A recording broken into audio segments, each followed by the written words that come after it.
ഇപ്പൊ ജോർജ് കുര്യനെ പോലൊരാള് കേരളത്തിന്റെ കത്തോലിക്ക സമൂഹത്തിന്റെ പേരിലാണ് കേന്ദ്രമന്ത്രിസഭയിൽ വന്നത്.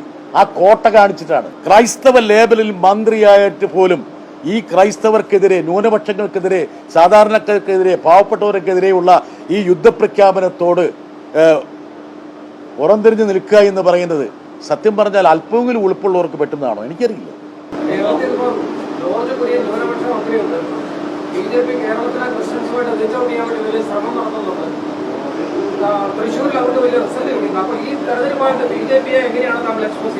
പാർലമെന്റില് ഞാൻ ഇക്കാര്യം വളരെ കൃത്യമായിട്ട് പ്രതിപാദിച്ചിട്ടുള്ളതാണ്.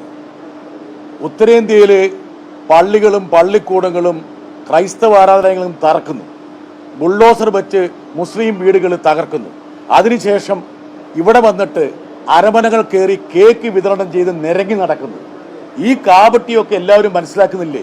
ഇപ്പൊ ജോർജ് കുര്യനെ പോലൊരാള് കേരളത്തിന്റെ കത്തോലിക്ക സമൂഹത്തിന്റെ പേരിലാണ് കേന്ദ്രമന്ത്രിസഭയിൽ വന്നത്. ആ കോട്ട കാണിച്ചിട്ടാണ്. അതായത് കത്തോലിക്കരെ പ്രീണിപ്പിക്കാൻ വേണ്ടിയിട്ട് ജോർജ് കുര്യനെ മന്ത്രിയാക്കിയ കൊള്ളാം എന്ന് BJP നേതൃത്വം കണ്ടെത്തുകയാണ് ചെയ്തത്. അല്ലാതെ BJPയുടെ ഒരു ലേബലിലല്ല അദ്ദേഹം വന്നത്.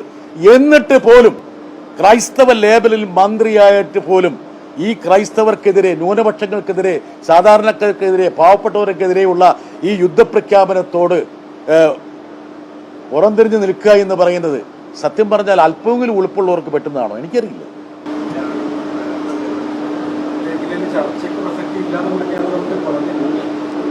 ഇതാണല്ലോ, അതായത് ഒരു സാധാരണഗതിയിൽ ഒരു ബില്ല് വരുമ്പോൾ എന്താണ്, പ്രധാനപ്പെട്ട ബില്ലുകൾ വരുന്നതിന് മുമ്പ് ഈ രംഗത്ത് പ്രവർത്തിക്കുന്നവരുമായിട്ട് ചർച്ച ചെയ്യുക, പ്രതിപക്ഷത്തെ വിശ്വാസത്തിലെടുക്കുക.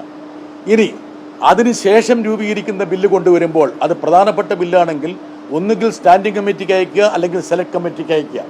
ഇന്ത്യയിൽ മുൻകാലങ്ങളിൽ പാർലമെന്റിൽ അവതരിപ്പിക്കുന്ന ബില്ലുകളിൽ 75% ഒന്നുകിൽ സ്റ്റാൻഡിംഗ് കമ്മിറ്റിക്ക് അല്ലെങ്കിൽ സെലക്ട് കമ്മിറ്റിക്ക് വിടുക എന്നുള്ളത് പതിവായിരുന്നു. ഇന്ന് 15% ബില്ലുകൾ പോലും അങ്ങനെ സ്റ്റാൻഡിംഗ് കമ്മിറ്റിക്കോ സെലക്ട് കമ്മിറ്റിക്കോ അയക്കുന്നില്ല.